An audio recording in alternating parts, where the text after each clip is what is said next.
Welcome, everyone, to What the Force. And I'm your host, Marie-Claire Gould. And with me today is my good friend, Matt Baldwin. And I've been trying to get you on the show for, I think it's been over a year. I've been asking you, really gently, you ever want to be on the show? Come on. Hi, Matt. Welcome to the show. Hello. I am honored to be among the genuinely intelligent guests who have been on this program, and I hope I can be at least a quarter of as capable as they are.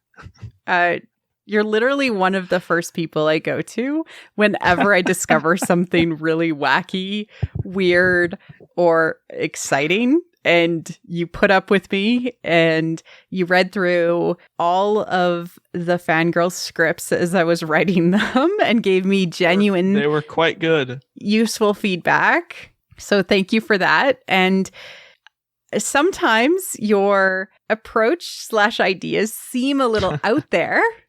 Han lives. When you write metas, especially for the Reddit Star Wars Cantina, or, you talk about things on Star Wars Twitter, but in general, you're speaking from a place of knowledge because you have listened to or watched more George Lucas interviews than I have ever seen anybody listen to or watch.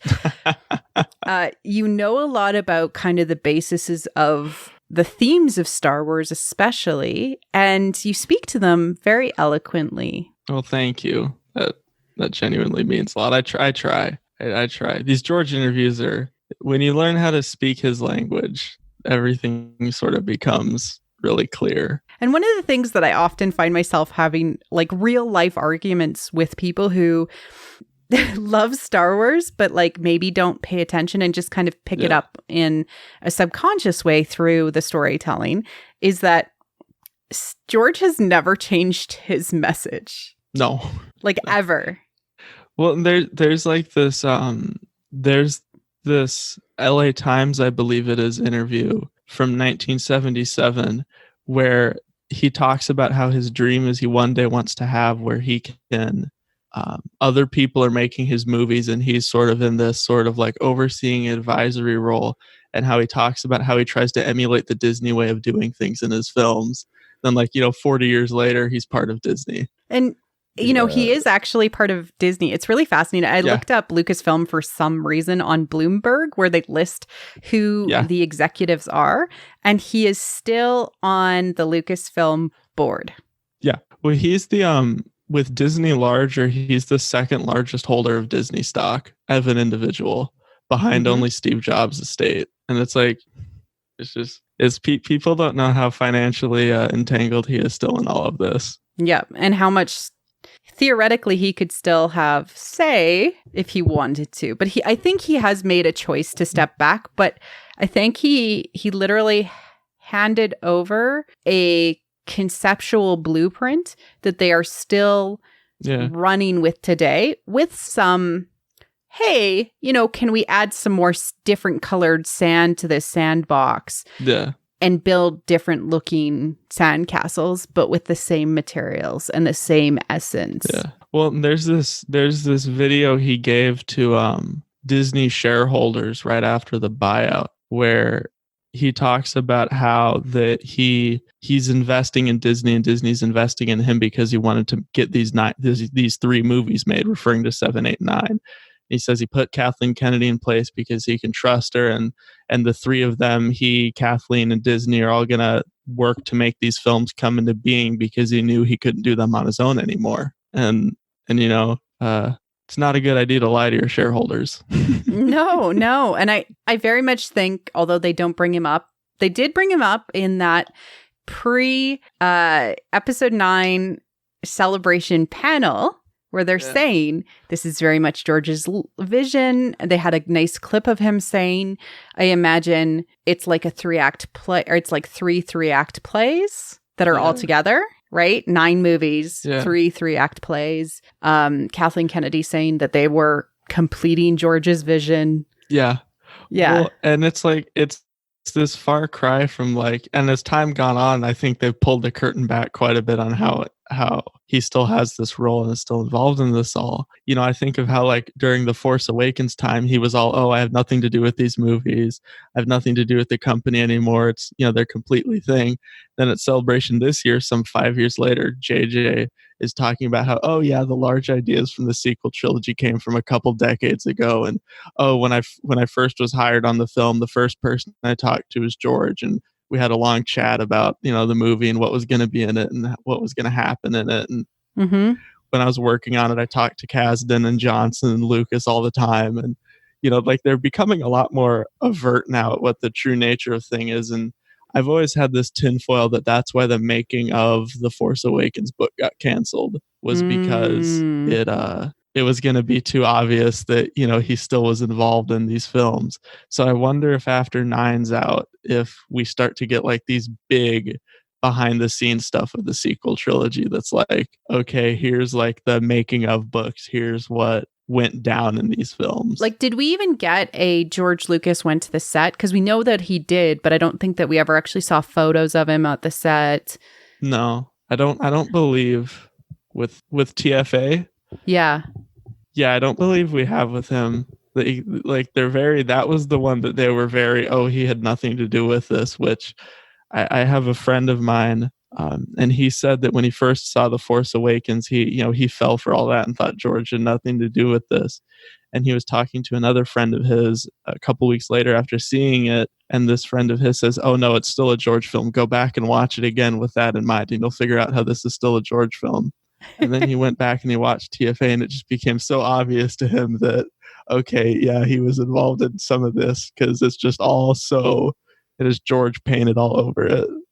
So what are the types of things that George Lucas really brings out in movies? Maybe let's talk about that for a minute. And then we're going to get into our actual topic. But I think it's really important to kind of talk about the fundamentals of what Star Wars is basically things from George's brain. Let's see. I think I have this quote somewhere. Okay, yeah.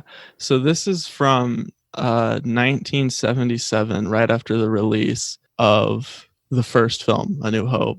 Mm-hmm. And he was interviewed about, you know, what was the purpose of this film, and this is the direct quote. I'm reading this. He said, rather than do some angry, socially relevant film, I realized there was another relevance that is even more important: dreams and fantasies, getting children to believe that there is more to life than garbage and killing. Once I got into Star Wars, it struck me that we had lost all that. A whole generation was growing up without fairy tales. You just don't get them anymore.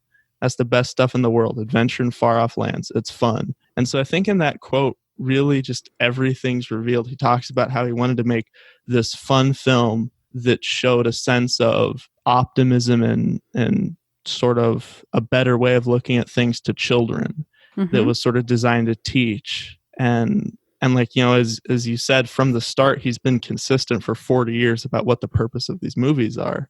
And not only that, he tells things in a specific way. He really, we talked about this just before we started recording, but I'm going to repeat it. But he uses visuals and music to tell the story more than necessarily the dialogue.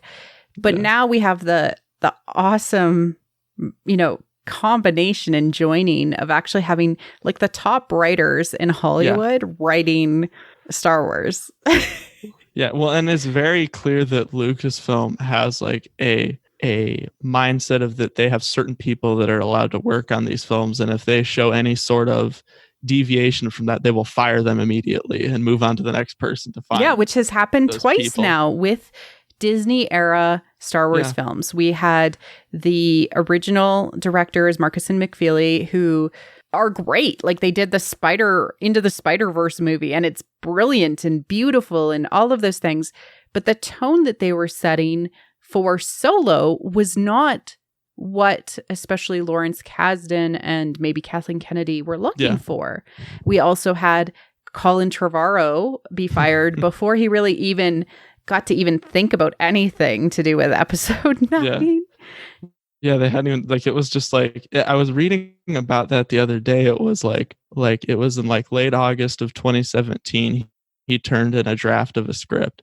And then like a week later, it was reported that Lucasfilm was bringing in an outside writer to fix it. And then it was reported another week later that they were firing everybody and just scrapping it and starting new. And it was just like, like how quickly they were like, okay, this doesn't work. We're not going to try to make it work. We're just going to go back to who we know actually understands this. Yeah, and they went back to J.J. Abrams, who understood from the beginning and laid tons of groundwork for what they were trying to achieve in The Force Awakens. Yeah, and that's the thing that I really, and I have a bit of a rant here, but I see sometimes like people they think that JJ was just like copying the original trilogy and there's nothing innovative and there's nothing new in The Force Awakens. And that like kind of makes me upset because every time I watch the film, I walk away with how, and I can't think of a better word, how like actually kind of radical it was and how it still was a Star Wars movie, but yet it did things in such a, it brought his unique perspective to doing things to it. And so it had that blending of both new and old that made it both relevant for the modern generation, but also still that sort of uniquely 70s Star Wars-y atmosphere to it. It's like, yeah, no, definitely. And it definitely, what I feel like The Force Awakens did was reset the playing field, but then the ways in which it transformed the genre of Star Wars or telling story within Star Wars actually was very fascinating to watch. How they did different aspects of it was completely different. And then how symbolic, especially the layers on top of The Force Awakens were to say, okay, so you think it's going to go one way, but it's not quite that. Yeah. Well, and it's like people always, bag on The Force Awakens and on JJ for how like they say like, it's derivative of the original trilogy or whatnot. And it sort of becomes a punchline, but these films do rhyme. It's all meant to repeat. The repetition is the point, is it's meant to just be this circle that just keeps going on and linking towards the back and the front. And yeah, JJ did a great job. Yeah.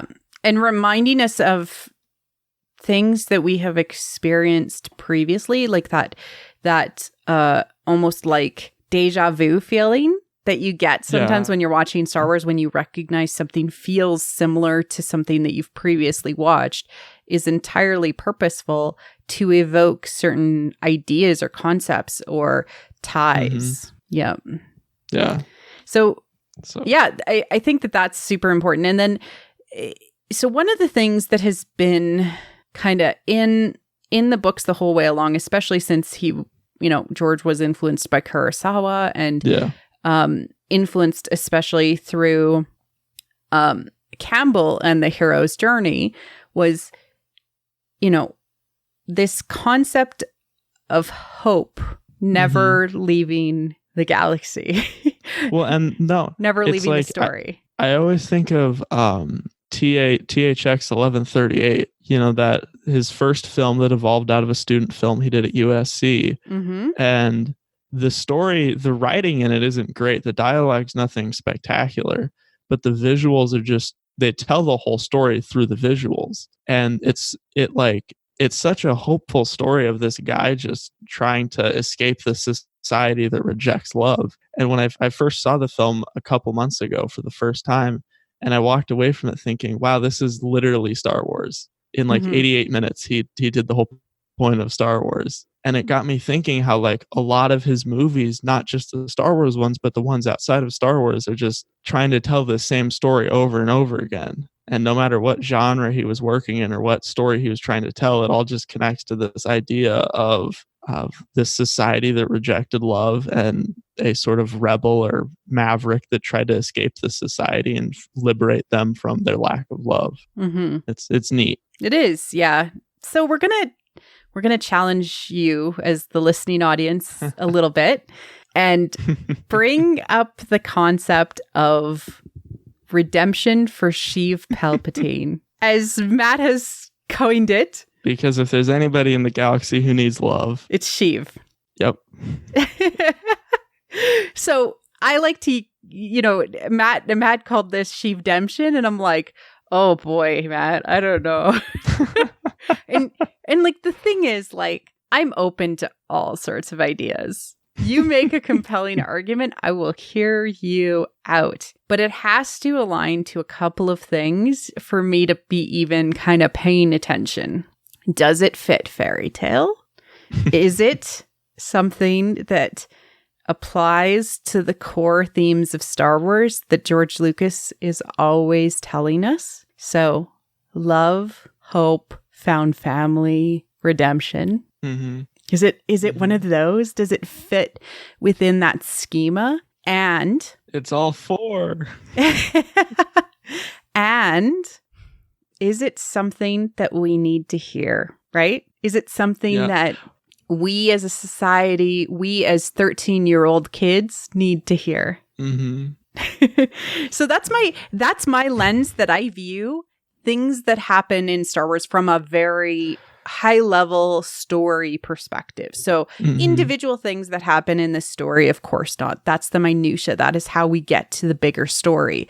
But what is the big story? What is the one story of Star Wars? You know, the it's all one story, right? So what is the one story of Star Wars? If it aligns to those things, it is telling that story. Mm-hmm. Well, and I was talking with a friend of mine who sort of came up with the term Sheevdemption, and he had this great quote about it. He said, if we can't look in the face of Palpatine and tell him we love him, can we do that to anybody? And I just thought that was such a profound way of looking at it, that, you know, when you see this wrinkled old man zapping Luke Skywalker to death, and it challenged me. I was like, how can I watch him and think that I love him? But as I thought more about it, I realized, no, this has to be. It has to be this way, because if you can't love your enemy, who do you love?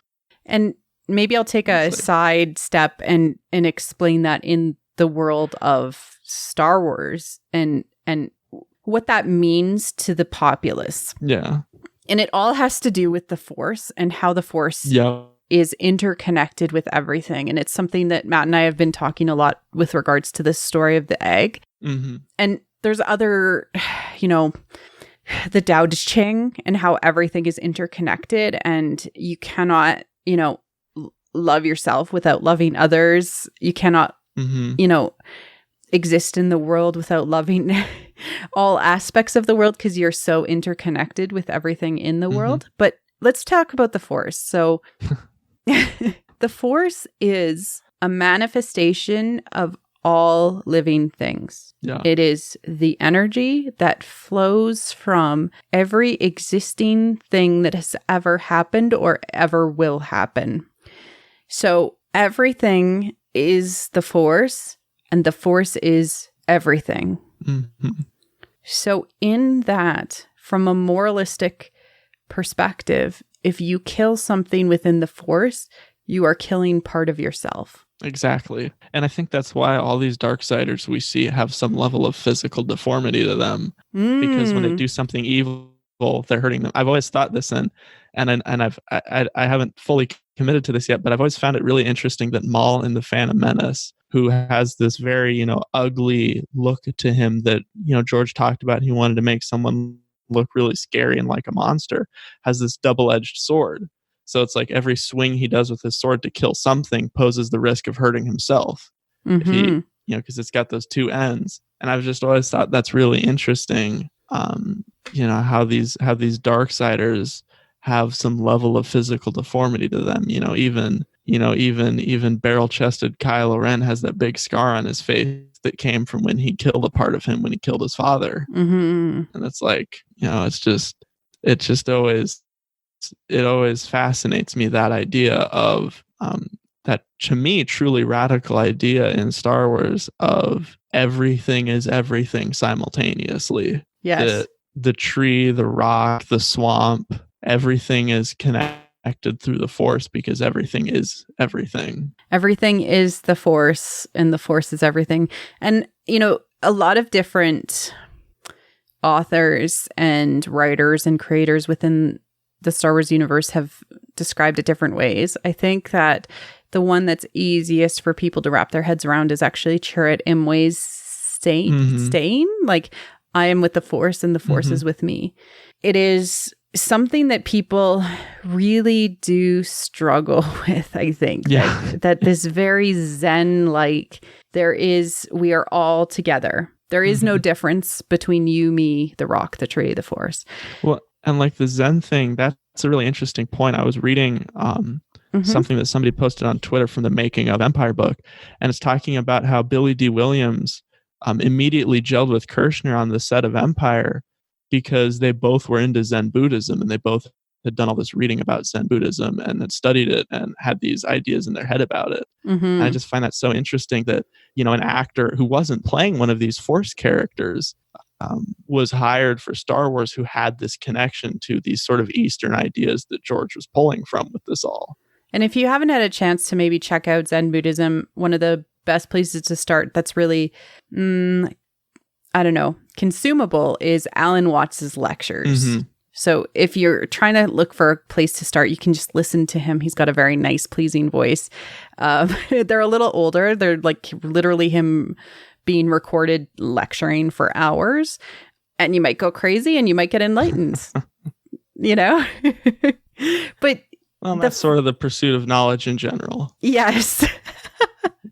The point is that there is no difference. So we live in a galaxy where an aspect of it is sick, right? There is a sickness in the Force. That is at the start of the prequels. We find out that there's a sickness in the Force. Something is sick about the Force. A lot of people have assumed, and we actually still don't even have an answer about why the Force is sick. Yet. We don't. It's fascinating. Ask again in 4 months. 40 years. We don't have an answer about why all of this darkness happened. But also, we find out there's this evil Darth, Lord Sidious. Let's talk about Sheevy. old Sheev, my good pal. And then that's his name, Palpatine. He's our pal. He's our Palpatine. So, in the beginning of the story, quote unquote, I don't know, do you want to go from Empire or do you want to go from Phantom Menace? I think it's interesting to start with Phantom Menace. Okay. Or maybe, Phantom Menace. So one thing that I've always found interesting with Palpatine is how he's from the same planet as Padme. And there's sort of this, at least this is how I always read the film, is there's this assumption that there's this connection between them, that they've had this dynamic that's existed before. And I find this really interesting as it pertains to Anakin, that arguably the two most important people in his life knew each other long before he knew either of them. And so it's like this sort of triangular relationship between the three of them, and who each of them are giving power towards or taking power from sort of shifts the entire state of the galaxy. It's all just boiled down to these three people. The triangle is very, very important, especially, you know, when you tie to mythological connections and, you know, the theory that I talked about on a previous podcast. They have a previous relationship of some sort. Actually, it is something that is brought up in Queen Shadow. And specifically, there's some interesting scenes with Padme. It's post when she's stepped down as queen and she's becoming a senator, right? So she's in that period of time. But how Palpatine treats her is incredibly manipulative, right? He uses everybody around him for some purpose. And that is, to me, that sickness in the Force. Is you have this person who is not, you know, as we talked about earlier, when you hurt somebody, you're hurting yourself. He's manipulating all these people, and in actuality, all he's doing is manipulating himself. Is he, to steal Luke's words from Return of the Jedi, he's forgetting his true self, his human self. He's sort of, by harming these other people's humanity, he's harming his own humanity. It's very meta, actually, in the new book, Black Spire. Do you mind if I bring this up? It's just an offhanded comment. Can bring that up. It's an offhanded comment. Vi Moradi respects Leia Organa so much. So when you think about where Black Spire book takes place, it's, you know, probably 6 years after Bloodline, when she's been in the Senate. And Vi is musing about how when Leia was in the Senate, she hardly ever got her way. and how she never became a Force user and specifically chose to never manipulate the Senate for her own will. Yep. I thought that was a really it's like this interesting thing to bring up. Well, and it is, because this whole idea of, of bloodline, that always surprises me whenever I read that book, how, Leia is steadfast in her rejection of power. Mm-hmm. Or she doesn't want power because she's afraid of it. She's afraid that she becomes her father if she has power. And this contrasts to Palpatine, who is all about power. And she also doesn't want to use it to control anything. She wants people to see the light and the love for others and make the right choice, which is very much how Padme always viewed like the galaxy through maybe these rose-colored glasses, that she wanted everybody to be love and compassion towards other people. And she always was working on these relief missions and helping people out and trying to do as much good as she could, no matter what. Well, and that's the thing with these Skywalkers, is they always keep seeing the good in people who nobody else sees the good in. Padme at the end always saw good in Anakin. Luke always saw good in Anakin. Leia always sees good in her son. And it's like, it's like this idea of, we see these evil monsters, and there's always these people within the Skywalker family that see some level of good in them. And with Palpatine, it's like, we've never seen anybody love him. We don't have any history of anybody ever loving him, of anybody seeing the human within him. And I think about that a lot. I think about who held him up as a baby and named him Sheev. Because he was a baby once. He was a baby. Sheev is baby. Woo woo. Sheev is baby. Right? And that's the point, is that nothing is born evil. Yeah. No, and there's this, and I believe I had sent you this quote where it's like, oh, what is it? I was reading some Taoism book lately, and where's that quote? I have it here. It's let's see, there it is. It says, when people are first born, they are totally good, without evil. That is, goodness is inherent in people, while faults are originally non-existent in people, and that they only become faulty when they become unaware of their goodness. Because once they start only being surrounded by people who see the bad in them, they cease seeing the good in themselves, and they only see the bad in them. And I think about that a lot with Palpatine, is he is sort of the, ultimate representation of the bad stuff. Yeah, we hear George and Dave Filoni, who worked with George a lot, especially with bringing him into Clone Wars, describe Sheev Palpatine as the manifestation of the devil in the Star Wars galaxy.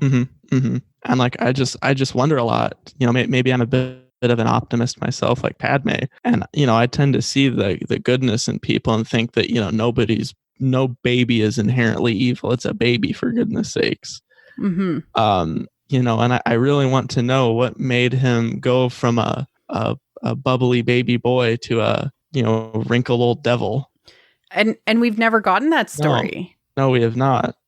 Neither also have we gotten the story of how Ben turned to the dark side either. So it's like these open questions, but they've made Ben into a literal baby all over the place as the lead up to the rise of Skywalker. I'm fairly certain sometime within the next 4 months, some official Lucasfilm publication will say Kylo is baby. Yeah. We've basically changed the fandom that way, I guess. This might have come out before, after, too, and we might be proved right, which will be amazing. Okay, so let's talk about the devil. Yes. The devil, in some traditions, Islamic, Christian, the devil, i.e. Satan, was actually condemned to hell for loving God too much. Yes. He couldn't love humans. He could only love God because he was an angel. Indeed. Originally. I just want to talk about the symbolism of Naboo. for a moment, it is paradise. Oh yeah. Well, it's the happiest planet we've ever seen in a Star Wars movie. It's all full of water and forests and wilderness, nature, and like buildings in harmony with nature. Yeah. And even the populace, although out of balance from a symbiosis perspective, ends up becoming in balance after, and only when invaded by sort of this industrialization and control is it challenged in its almost pureness. And that brings up a really good point, how there's sort of this underlying theme within Star Wars of this tension between technology, industry, and nature, and sort of these natural things. And like, the Empire has this very industrialized, metallic, cold, dead look to it, whereas when we first sort of get our first lessons in the Force and Empire, it's a Muppet hanging out in the swamp. Yes. With like barely any technology. Basically, the only technology is the stuff that Luke brought with him. Yeah, everything he didn't have any technology. Like, Yoda's just he's just a hermit hanging out in the swamp. Yep, he's in nature. He is more connected to the living force because of that natural location. And so Naboo itself is like very wild, and yet there's a coexistence to that wildness that there's water everywhere. People, yeah, exactly. Water, which is like the signal of life, right? Tatooine itself, no water. Jakku, no water. These dead planets, Mustafar, no water. And Hoth, there's water, but it's completely frozen and dead. Exactly. Yeah. So it's like these places that are considered to be dead planets are the antithesis of what we see in Naboo. When an outsider meets our Naboo queen for the first time, what does he ask her, Matt? He says, "Are you an angel?" Yeah. And who else was an angel at one point? Satan. Indeed. And who else is from Naboo, just like Padme is? Palpatine. Huh. That's weird. Weird. Very weird. What a weird coincidence. Also, there's a lot to be said for like the stormtroopers, which are very much the symbol of the Empire, right? They start out being like the symbol of the Empire's terror and fear creation. And they in A New Hope and in Empire Strikes Back and in Return of the Jedi, these stormtroopers are these almost like foot soldiers of the devil, right? So picture that. But they don't start out that way. They start out as heroic clone troopers that are literally there to fly in and save the day. From industry. From the industry of the droids. Yes. Well, and where do the first battle of the Clone Wars takes place? It's on another one of these dead planets that there's no water on Geonosis. Geonosis. Yes, it is a dead planet. Oh my goodness. I do want to point out that we now know that there are Sith troopers in The Rise of Skywalker. And as soon as I saw them, I'm like, are they literally turning them into devils? I so want to know what's underneath those helmets. Like I want to know what the faces are underneath. And this reminds me of the first time.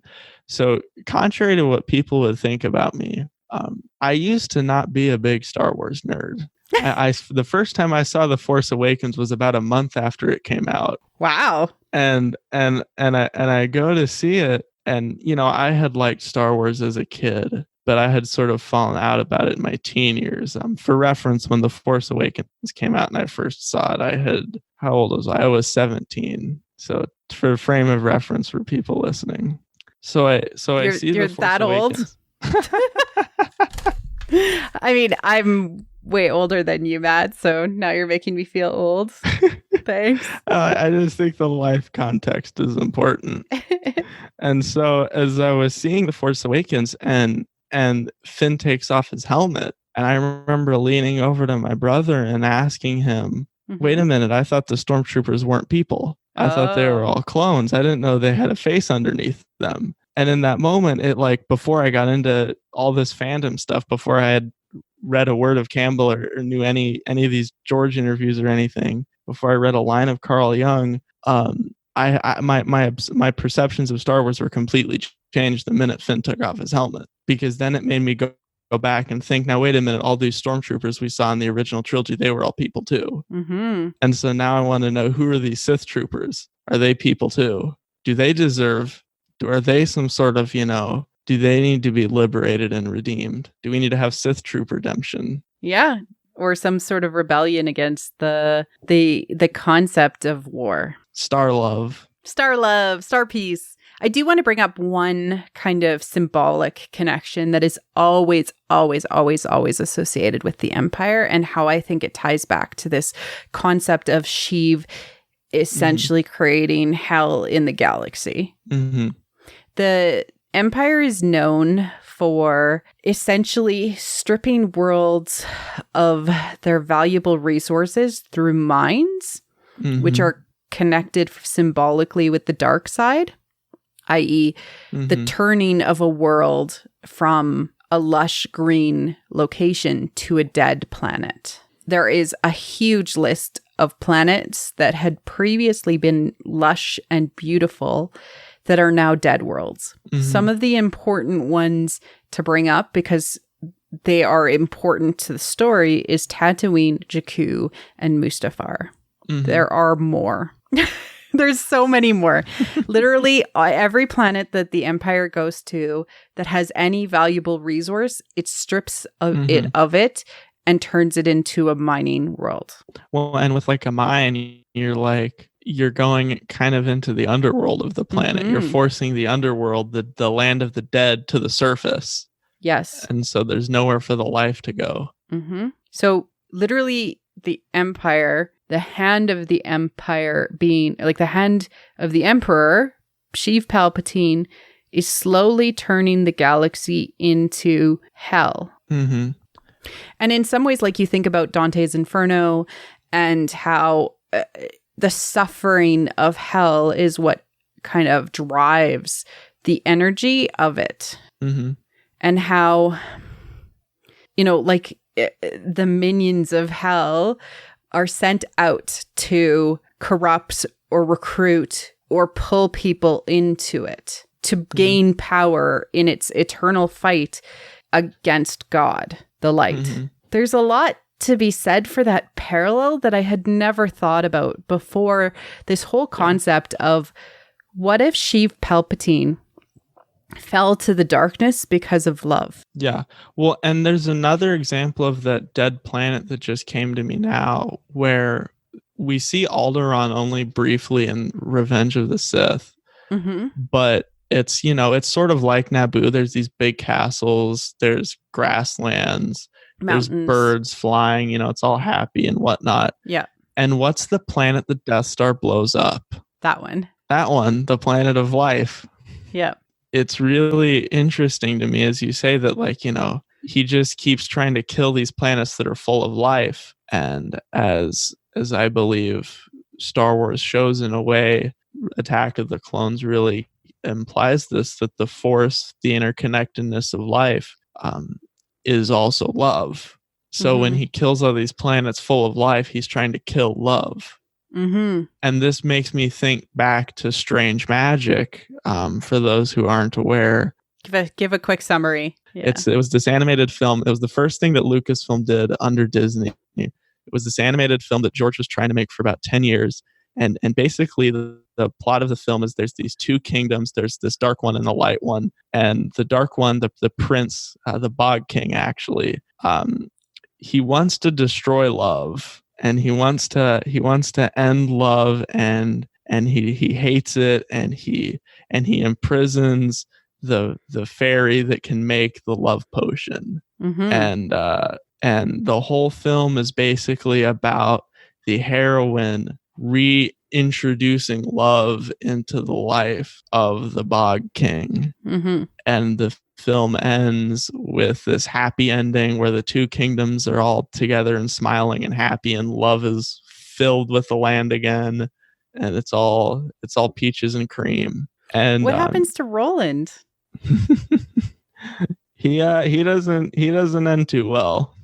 Doesn't end too well for him, who tries to use love for power. Yes. And all right. So we've established that Palpatine's a bad dude. Very bad dude. How does Sheevdemption happen? I think that we can assume, based on what we know about George, that everybody is able to be redeemed in Star Wars and should be given the option to be redeemed. Because no one's ever really gone. No one's ever really gone. And then it has the Palpatine laugh. Yes, that's true. So how does this happen? Well, there's a quote. If I could read a quote. Sure. So there was the Star Wars Underworld, I believe was the title, live action show that was in sort of pre-production about 10 years ago at this point. I don't know exactly when. Sort of before the buyout, before he started taking the sequels more seriously and sold to Disney. And there was this quote that was unearthed by a friend of mine after Palpatine, the trailer with the laugh. Mm-hmm. And the quote says, one of the people who was writing on the program said about this idea that George had written for this story. He had said, it was the most mind-blowing thing I'd ever experienced. I cared about the Emperor. They made the Emperor a sympathetic figure who was wronged by this heartless woman. She's this hardcore gangster, and she just totally destroyed him as a person. I almost cried while reading this. This is the Emperor, the lightning out of the fingers Emperor. That's something magical. And it's like, whoa, this idea of there being this bigger fish in Palpatine's life who ruined him, who destroyed him, was on George's mind right before he started working on the sequels and sold it to Disney. Can I quote back at you? Like, you can. There's always a bigger fish. Qui-Gon Jinn. Indeed. And so with this whole idea of Sheevdemption, I just think that idea of his backstory, of what sort of was on the mind of Lucas and the creatives he was working with at that time, is really interesting to me. That to him, this wasn't this foreign idea of Palpatine having this humanity to him, of having this dynamic where he wasn't the oppressor, he wasn't the offender, he was the victim. Mm-hmm. He was the person that was wronged to such a level that these people are crying reading it. And so to me, that's sort of the basis of Sheevdemption. Is I think a lot about the crate scene with Luke and Ben. Mm-hmm. And I think their dynamic is so interesting because both of them are simultaneously victim and offender. Yes. And both of them need to forgive, and both of them need to apologize. Yes. And I find it so interesting that the line that Luke says to Ben is the same line that Obi-Wan says to Anakin in Revenge of the Sith, with one exception. Luke says the two words, "I'm sorry," that Obi-Wan never tells Anakin. Mm-hmm. And I think I have a stack of books on my desk right now that are all about the power of apology. I'm a big believer in the power of apology. And I just find that to be such a revealing moment in the film of apology and mm-hmm. the corresponding forgiveness when there is a genuine apology. Well, I think that forgiveness does not necessarily happen right away, and people forget that forgiveness, it takes time, and moving past that can sometimes take the person a really long time. But it starts with the person that did the wrongdoing doing the apology and trying to make up for it, even if it's just saying I'm sorry. There's genuinely this idea of what forgiveness means that I read this in a book, and it's about family of murder victims who don't support the death penalty. Mm-hmm. And it was this, I believe it was a woman whose son was murdered. And she said to her, because she was asked why she forgave the man who killed her son. Mm-hmm. And she said, to me, forgiveness is giving up the hope for a better past. And she said, through that, I recognize that I can't bring my son back, but I can do things to ensure that nobody else suffers. And she goes on to talk about how whenever there's a crime, whenever there's an offense that happens, we always think about the victim and their network, but we don't think about the perpetrator, the offender, and their network, their mm-hmm. parents, their family, their loved ones who are having to bear this burden too. And I think about that a lot in the context of Star Wars, which I've always read as kind of truly out there radical in some of its ideas on justice. Yeah. That's what I always find really interesting when these people say, oh, Kylo has to go to prison. Like, there is nothing in any of these films that imply that anybody's going to prison. Ever.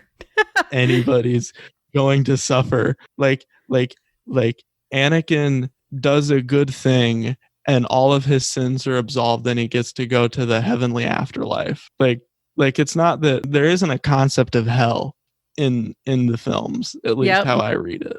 Well, I think that the concept of hell in like an afterlife sense. Oh, I don't know. I think that there is actually a theoretical concept of hell for dark side users. And I'm gonna talk about that for a moment. Do it. Because I don't know about this, so I'm gonna learn something here. Okay. So dark side users that refuse to let go of their power, right?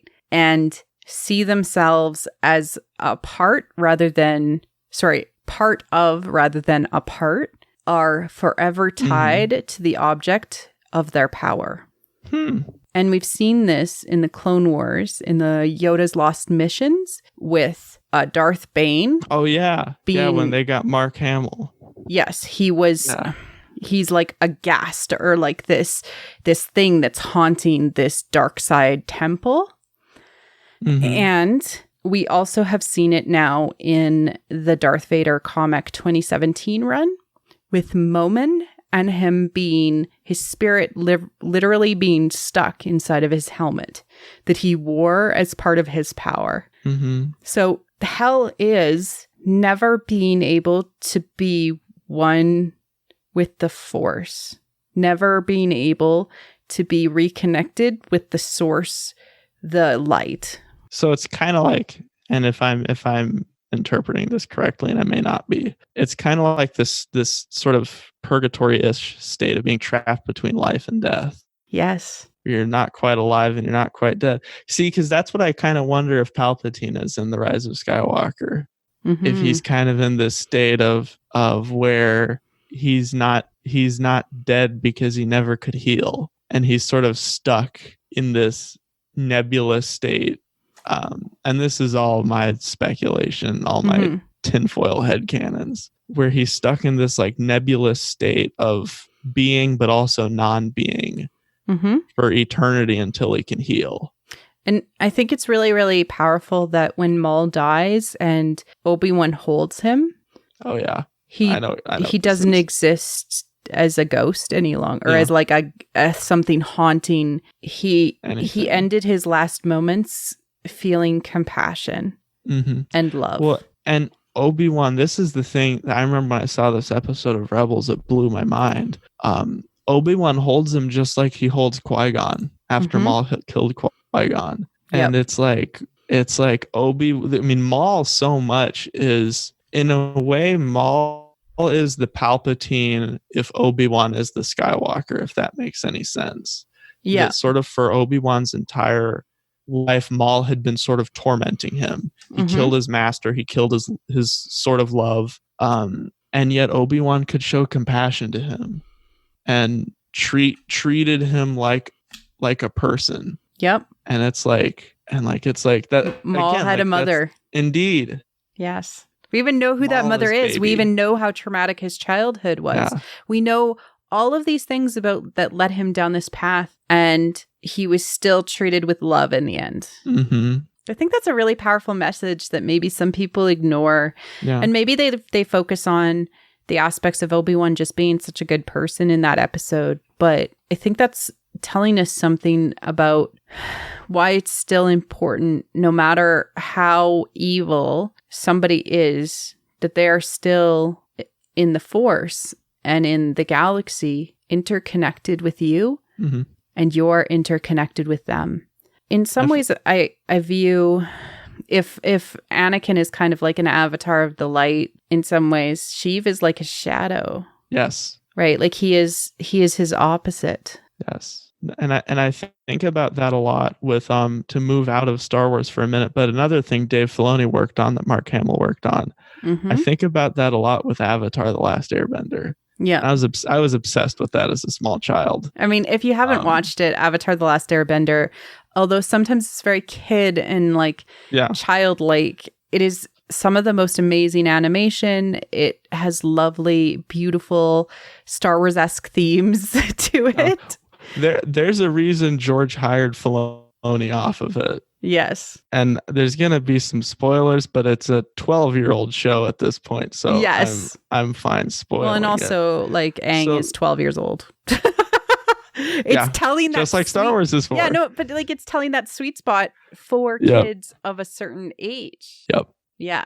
And so the whole context of the show is there's this 100-year war where these fire people use their power to hurt instead of help. Mm-hmm. And it disrupts the balance of the whole world. And the whole final arc of the show is the current avatar, Aang, talking to the old avatars who all are trying to tell him he has to kill the Lord of Darkness, the Fire Lord. And he doesn't want to do that because he says he's still a person and I don't kill people because all life is sacred. Mm-hmm. And he keeps saying there has to be another way. There has to be another way. I won't kill him. Mm-hmm. And all of his past selves are telling him, no, you have to kill him. It's the only way. Kind of just like with Obi-Wan and Luke in Return of the Jedi. Mm-hmm. And so there's this fight between Aang and the Fire Lord. And Aang doesn't do anything offensive. He's fighting defensively, sort of like how the Jedi were always told to fight. Never use it for offense, mm-hmm. only to protect yourself. And when he's beaten the Fire Lord, he refuses to kill him. He just takes away his ability to hurt people. Yeah. But he still respects the human power. That's and very, he shows very compassion. Yes. Important. He takes away the power that has given him the ability to bend fire, right? To cause harm. And he is left as just a man. And that doesn't mean that just a person. That doesn't mean that he can't still hurt people, but it makes him have lost his spiritual hold over the Fire Nation, mm-hmm. right? And that war machine. And I think about that a lot, and I think about how in the final Harry Potter book, Harry can't kill Voldemort, that he calls him by his human name.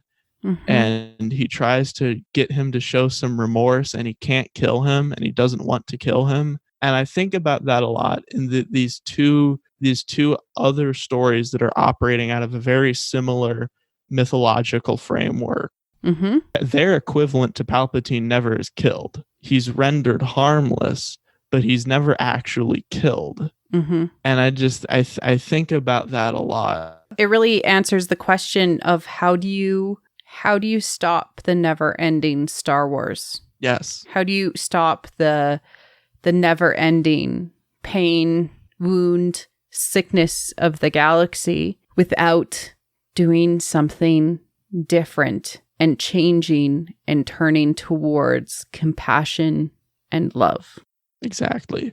Whenever I talk to people about this, one of the things I always hear is, well, Palpatine's evil. We need to kill him. He's too dangerous to be left alive. And I think about, that's what Mace Windu said exactly in Revenge of the Sith, and was he right? Mace tries to kill him and he fails. Yoda tries to kill him in that film and he fails. Vader tried to kill him in Return of the Jedi and it failed. They keep showing us that we can't kill him to win because he keeps just coming back more powerful. And I think about with that whole idea of fear is what it all boils down to, is all this violence, all this war. Because if you actually add the word fear into that statement, he's too powerful. We're afraid to leave him alive. Yes. Yeah. We're scared. And that's what this all to me boils down to in Star Wars, is it's this tension between fear and love. Mm-hmm. And how do we let go of our fear? Is it by giving into our fear and just eliminating the source of our fear? No, that doesn't work. You can't eliminate fear. Fear is an emotion. You're going to have this emotion. It's about letting go, not relishing in the fear, not destroying the fear, because you can't do either of those things. And it's about acknowledging it. Hey, this exists, but what can I do to move past that? And George has talked about this. You turn towards compassion. Yes. You turn towards love. You turn towards the force of others. You try to interconnect, because in that way you live beyond your normal life because you have fundamentally connected with others. And I think about back to The Force Awakens with J.J. Abrams really understanding Star Wars in such a perfect way. When we first meet Rey, what is she doing? She sees this droid there that's being attacked. She defends the droid. She tries to help the droid. And when she's given the opportunity to sell the droid for a bunch of money, she says no, because she likes the droid and she recognizes this connection between them. You know, I've recently been playing the Lego Force Awakens game. and those games are so perfect because they tell the story of Star Wars in a way that's suited for like maybe like a 6 or 7 year old, but it doesn't lose any of the substance at all. And in the video game, they really emphasize that moment where she refuses to sell BB-8.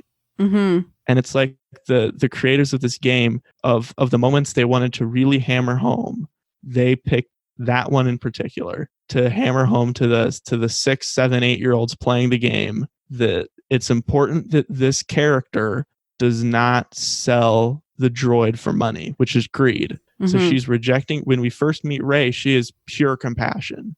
She is not greedy, and it's can I read a quote for you? Go right ahead. This is I believe that this is Joseph Campbell, and he is. I believe that it was kind of a paper that he had written, but every act has both good and evil results. They yield a pair of opposites. The best we can do is lean towards the light, intend the light, and what the light is a harmonious relationship that comes from compassion. With suffering, we understand the other person. Whoa. There was this amazing interview with Stephen Colbert, who also understands compassion and love. There's a reason they keep having Stephen Colbert do all these sequel trilogy things. Yes. So Stephen is like a lover of mythopoeia. Like, and I say that because Lord of the Rings is a mythopoeia. It's a modern day myth. Yeah. He loves Star Wars. He loves modern day myth, and he loves how it allows him to view his life through this mythological lens. He is also a Catholic. Yeah. There's another guy. There's another Steve. There's a Steve Colbert. There's that kid before my father and my brothers died. And it's actually kind of difficult. I have fairly vivid memories from right after they died to the present. Like it's continuous and contiguous, you know, like it's all connected.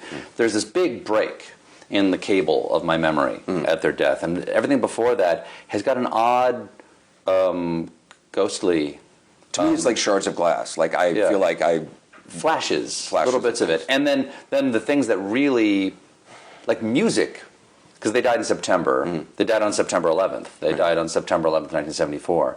And the music from that summer leading up to it, like, I will undo me in an instant. You know, the song of the summer was Band on the Run. Wow. Do not play Band on the Run around me. I had a friend who lost someone recently, lost a child, and she said, "How did your mother do this?" And I said, "I wish she was here to tell you." But it had to do with love, and it had to do with her for loving God. And I have the crucifix on my wall.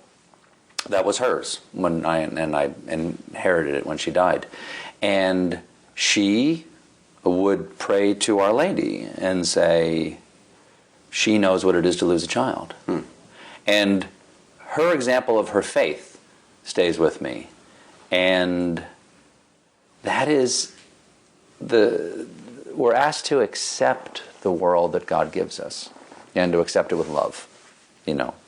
If God is everywhere and God is in everything, then the world as it is all just an expression of God and His love, and you have to accept it with gratitude, Because what is the option?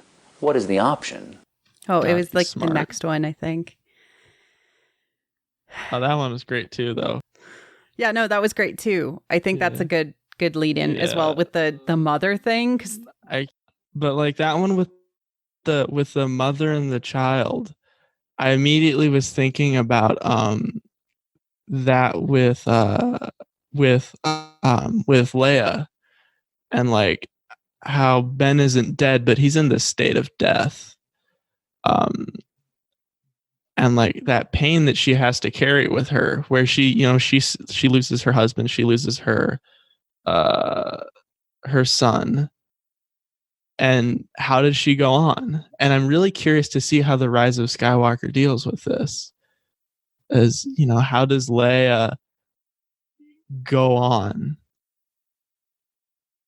That's just fascinating stuff. Yeah, here it is. Okay.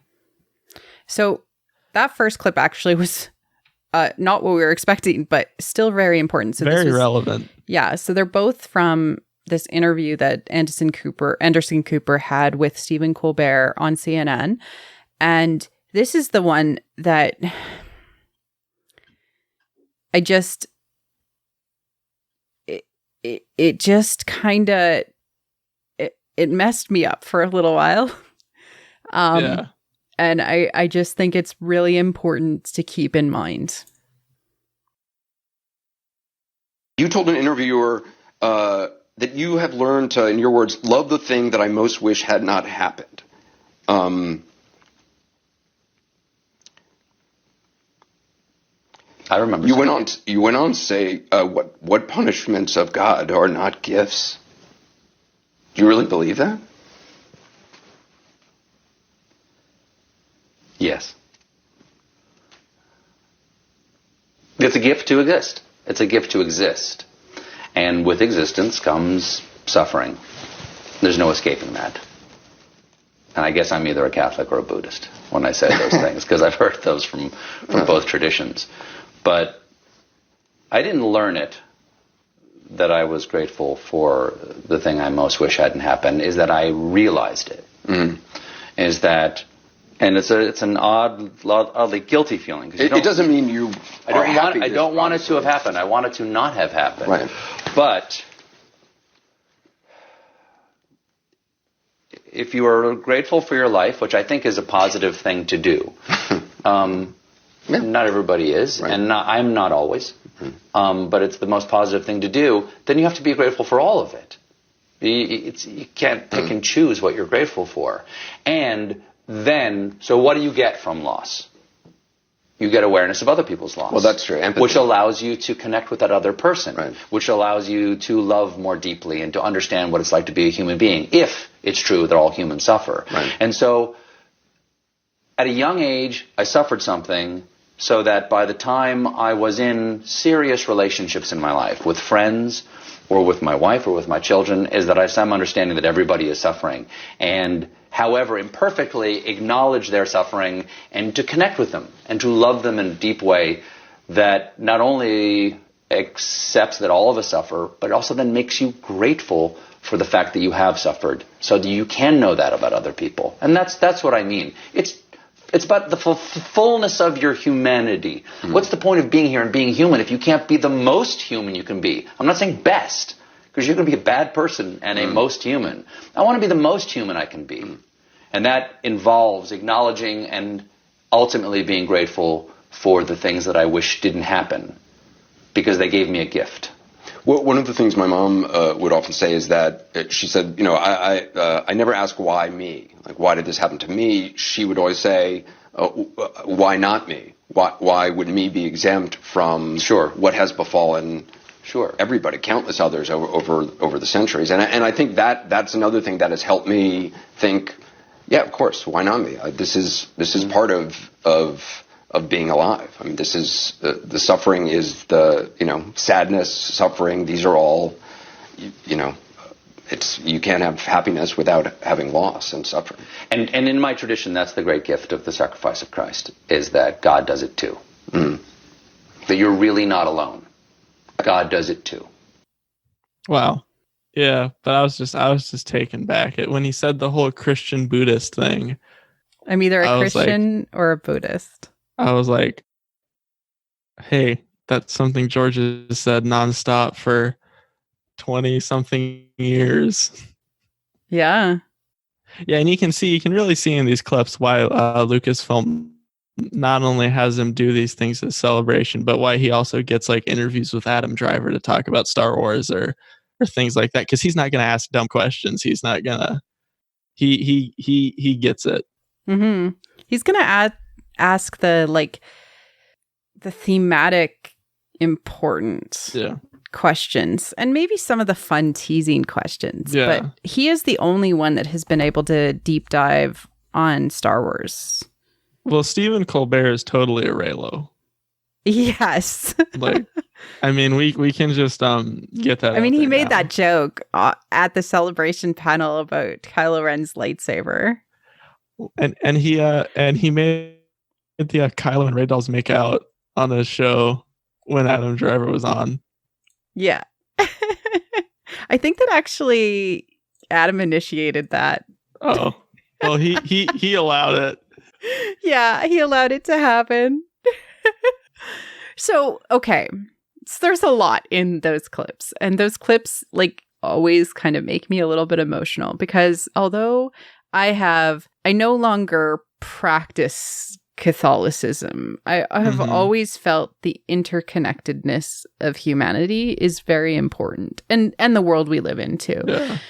And however that is spirituality, even if it is not necessarily secular. Mm-hmm. And Joseph Campbell himself would call himself somebody who is spiritual, but not necessarily religious. Well, and there's this, I can't remember where I read it, but there's this whole side tangent in this Carl Jung book I have where he goes on about how organized religion isn't religion because it ignores the metaphor and it ignores the meaning in it, and it gets lost in all the dogma and all the rules. And as I was reading this, I was like, that's the Jedi right there. George is they're very much expressing what the flaws of the Jedi, these controversy, these criticisms, all these people that influenced him had on organized religion. And it's like that's some heady stuff right there. Yeah, exactly. And I think that it's really important to recognize that that's part of George's concept, right? Even the devil could be redeemed. Yeah. Well, and I've always found the George stuff really interesting when he talks about his Methodist upbringing.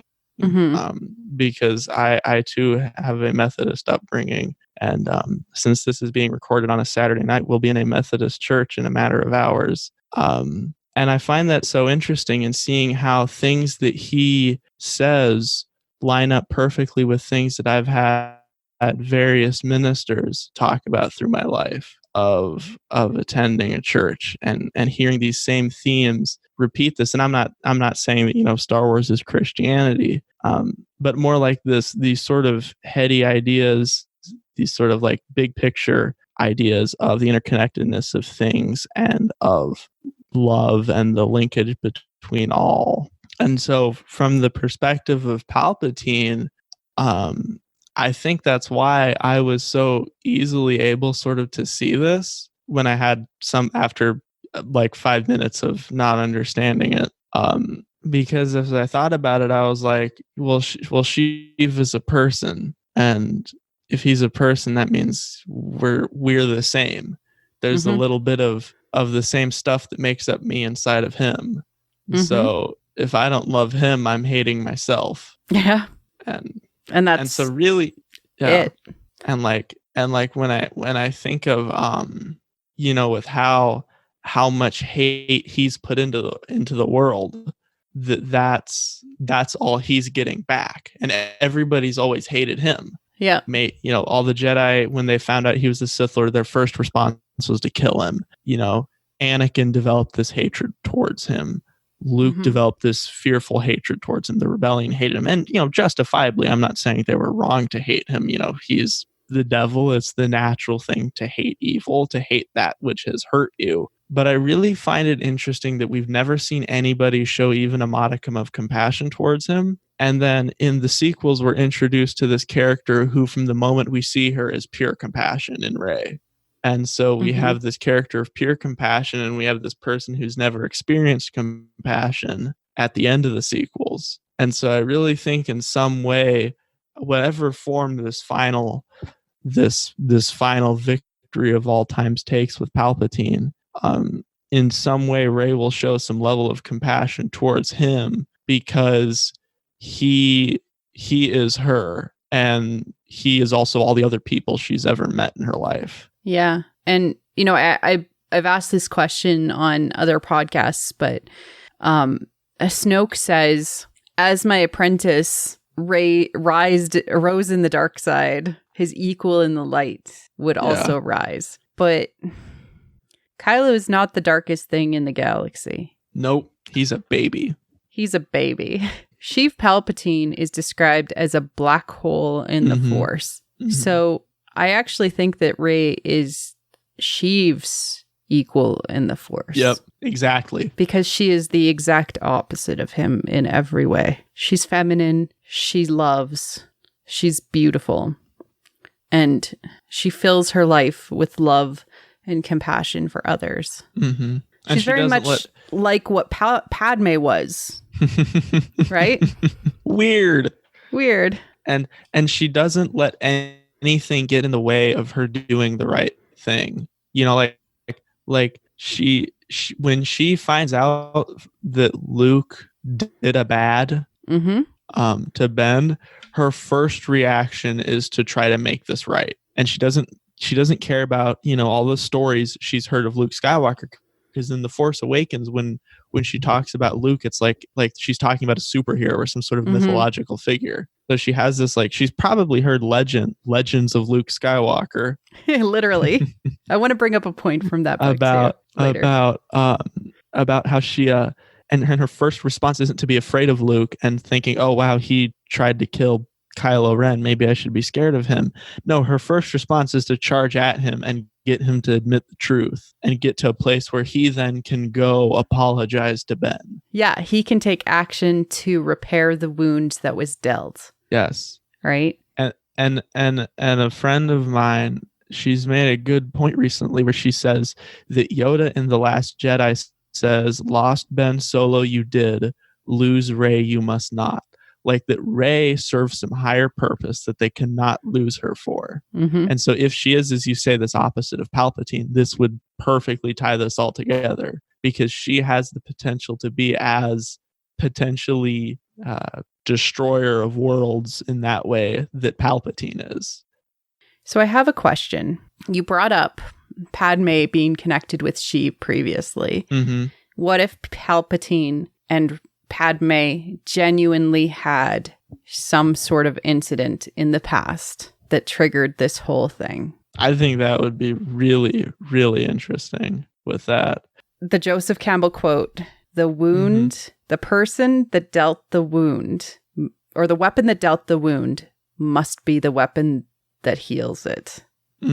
And to tie the whole thing together in a beautiful cyclical bow is this idea that whatever Padme, maybe even out of love, did in the past, caused a massive wound to Sheev that he could never recover from. But she was always very young compared to Sheev, even at the start of The Phantom Menace. I think as you were talking earlier about how Rey contrasts to Palpatine, that's a great point, and similarly how Padme does. Because when we're introduced to the two of them in The Phantom Menace, Padme is young, opposite. She's right on this cusp of womanhood, whereas Palpatine's this, you know, aging, decrepit man who's nearing the end, whereas she's nearing the beginning. And instead of... What's fascinating is in these kind of triangle shaped storytelling that ends up happening in myth is that the young hero, Anakin, Kylo, etc., gets in the way of whatever the old man and young maiden story is. Yes. Right? The evil old magician, which Palpatine is all three of those. Yeah. And the young fate intervening, fate as in the Force, gets pushed in the middle of them because in the end, and oh geez, I just thought of something. Sorry. The Phantom Menace is literally Sheev Palpatine sending an army of battle droids to control the planet that is represented by Padme. Yep. He is trying to control a feminine democracy through industrialization. Mm-hmm. As I've said this a lot, but really the Phantom Menace is the only Star Wars film anybody needs to watch to actually understand what's going on here. Yes. It whenever I watch the Phantom Menace, I get kind of upset that people didn't like it because it's so, I don't want to use the word perfect, but like it has all of the everything pieces. It was like sometimes when you read Joseph Campbell, it talks in circles, but he eventually gets to his point. And the thing about the Phantom Menace is like, as you dig into it, you see that George had these ideas in his head and he tried to get them all out almost as plot points. Yeah.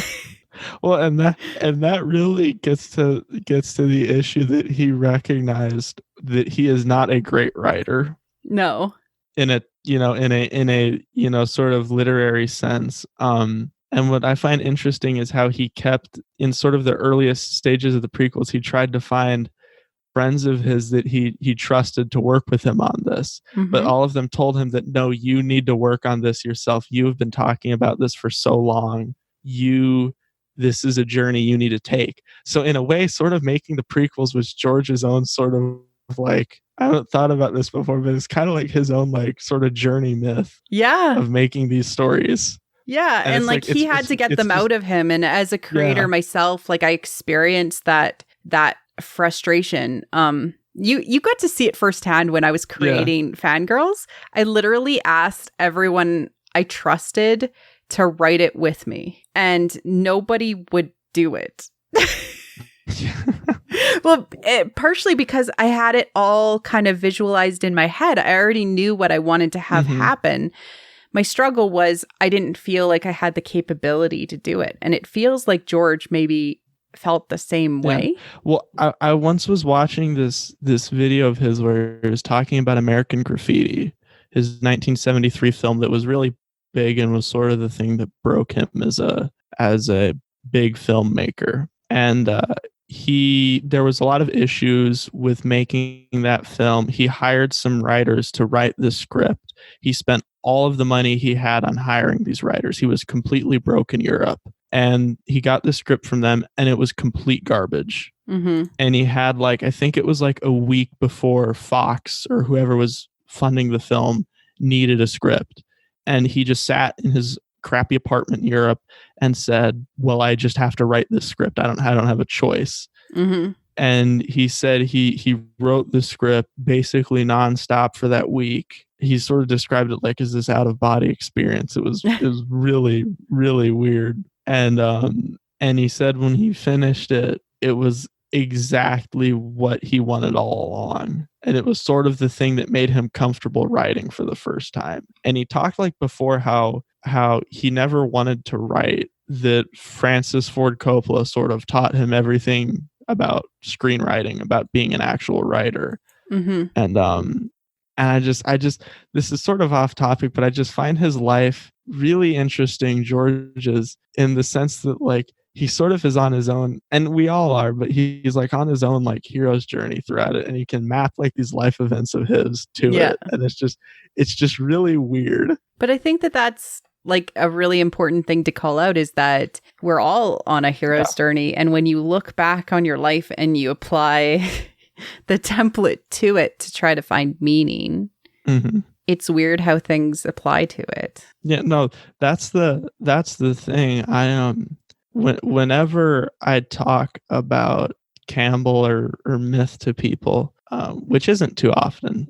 But when I do, one of the questions that comes up is, why does any of this matter? I had this happen in a classroom a couple semesters ago, and I told my peers, because you are the hero of your own life. You are the Luke Skywalker. You are the Jesus of your own life. Yep.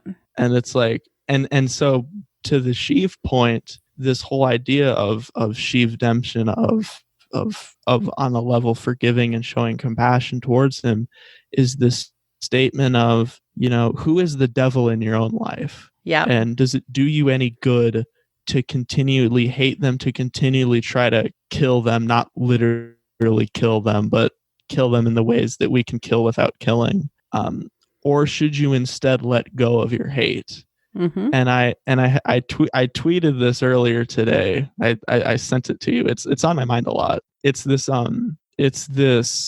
eulogy from Jim Henson's funeral that Richard Hunt gave, who was one of the Muppeteers. Mm-hmm. And this is a direct quote from Henson. This is what was described as his last words. And he said, "Love everyone and forgive everyone, including yourself. Forgive your anger, forgive your guilt, forgive your shame, your sadness. Embrace and open up your love, your truth, your joy, and your truth." And I find that so interesting, because he, who was somebody that George respected immensely, Jim Henson. Mm-hmm. They worked together a couple of times. They really were on the same wavelength.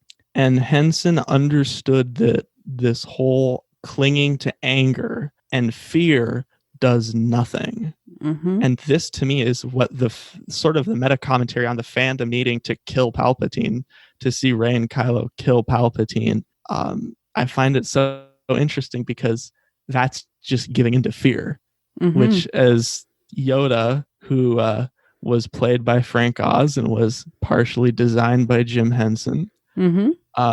Said, is the path to the dark side. So in killing Palpatine, they would be killing themselves and pushing themselves towards darkness. Mm-hmm. So I'm going to bring up The Legends of Luke Skywalker. Oh, yes. I love that book. Everyone needs to read that book. Everyone needs to read this book. It is my favorite Star Wars book. I struggle with people being like, it didn't land with me. I'm like, were you blind? It's like fundamental story of Star Wars, but boiled down into these beautiful little stories that kids are telling each other. And there's a variety of them, but my favorite in the book mm-hmm. is iDroid. And I had the opportunity over a year ago to ask Ken Liu all about iDroid, because it is fundamentally a metaphorical telling of the saga. In the end, we have a cursed droid who is installed with an override chip that doesn't allow her to do anything but the wills of her master, as an enforcer, basically causing pain and suffering mm-hmm. in the location that she's in. Enforcers are metaphors for Force users. And in the end, she experiences a sort of redemption with the help of R2-D2 and Luke Skywalker. But that's mm-hmm. like the story itself. Meta textually, it is so rich. It is so rich. It is symbolic of a redemption arc for a Dark Force user. Mm-hmm. From the point, and this has been the point that has always been like, so what happens after Zeta is redeemed? Zeta remembers the makeup of the override chip, the thing that is causing all of these previously normal droids to fall to being evil and mm-hmm. malicious and cause pain, and gives the secret to Luke, who flips the parity switch. So parity as in balance in all of the gates, millions upon billions of gates across the location that they are in. Okay. That story is so good. What do I think is going to happen based on iDroid being a metaphor for the saga? I think that Sheev Palpatine is going to be redeemed, and he's going to tell Rey how to use the Force to fix the sickness in the galaxy and allow people to choose their path. Mm-hmm. The slide to the dark side will not be automatic. And it's like this whole, with that in mind, I always go back to the Phantom Menace with this idea of slavery and how the dark side is sort of cast as like this form of bondage, that your soul is almost imprisoned until you're liberated from darkness. Yeah, like Ken described it as a maze of pain. Yeah. And how we need to get to this place where whatever is, as you said earlier from Phantom Menace, there's always this bigger fish. Mm-hmm. And this was the thing that I thought about of Palpatine is what is the biggest fish? Like, what is the fish that is causing the darkness, that's causing the wound, the sickness? To me, I interpret that as fear. That there's this quote from George in this great 2008 interview on happiness on pleasure versus joy. No, my favorite. And I included that in the episode on the Force, Seek Joy. Yes. It's so good. And he talks about how the fear, how greed and fear are linked, and how that it's just this fear of giving up of what you have. And I always think about how Yoda in Revenge of the Sith, and Yoda, on a bit of a tangent here, Yoda's character arc is so fascinating to me. Oh, yeah. Because in Phantom Menace and in Attack of the Clones, he's a stereotypical Jedi like any of the others who is a slave to the rules and whatnot. But then in Clone Wars, near the end on the Lost missions, we see him have what I call his acid trip. Where his lost message is where he goes and speaks with priestesses, his own shadow, and the Sith. Yeah, and he's in all these like weird environments. He was on something.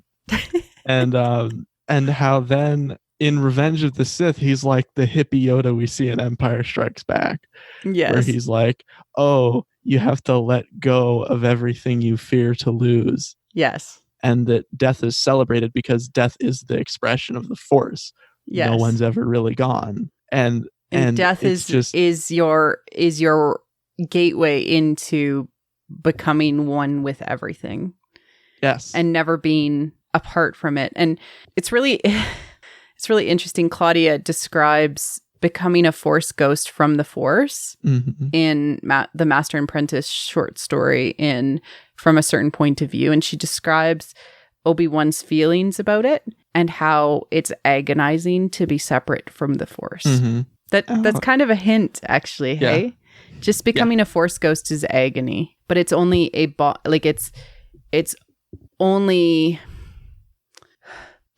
it's only comforting knowing that Qui-Gon would soon return to the Force. It's a form of suffering, but they do it because they're compassionate and want to help.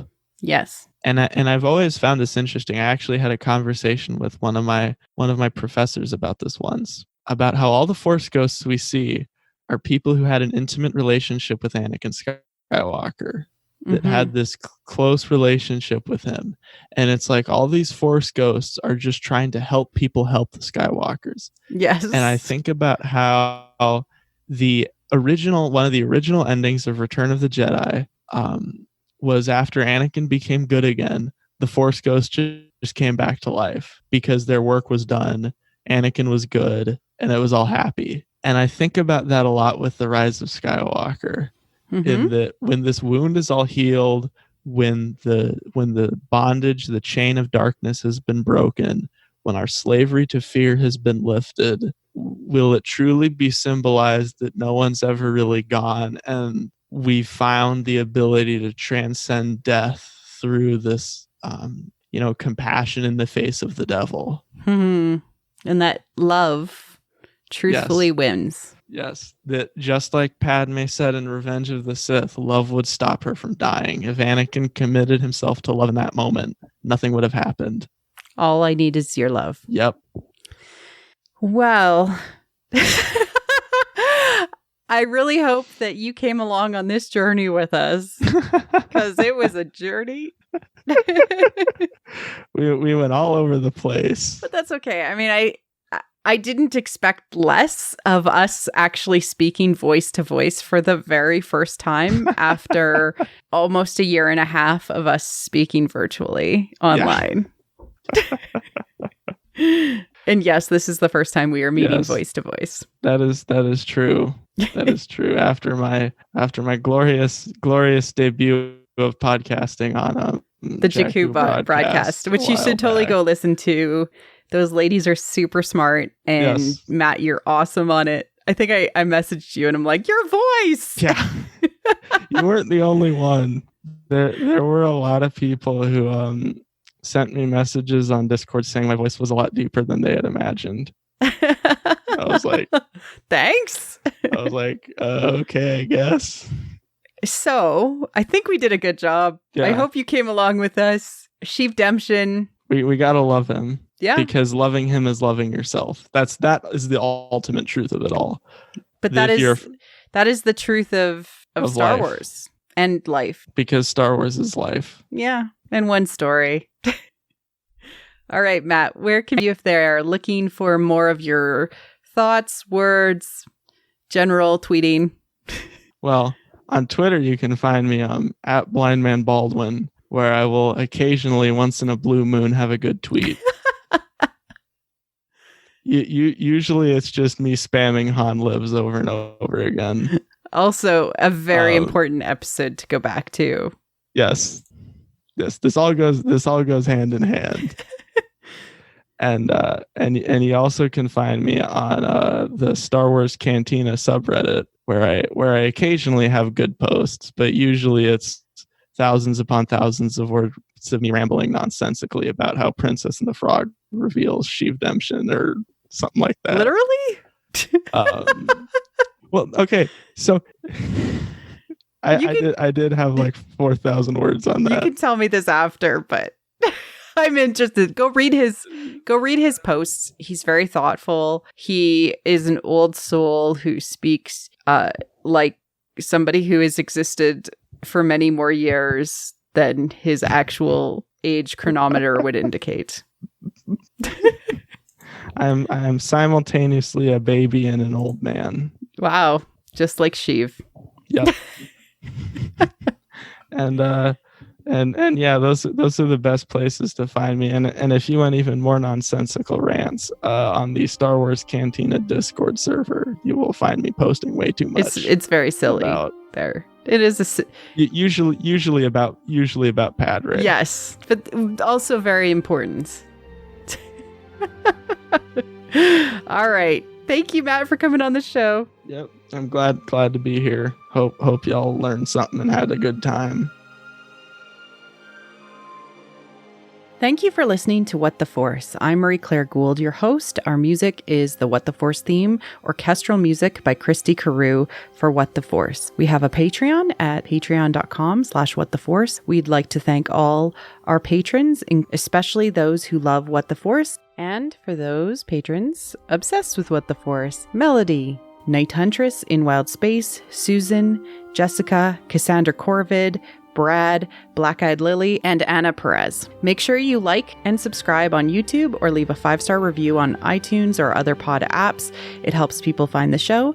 You can connect with us on Twitter at WT Force Show, at What the Force Podcast on Facebook, or on our website at whattheforce.ca. Feel free to reach out to us and start a conversation. Cheers.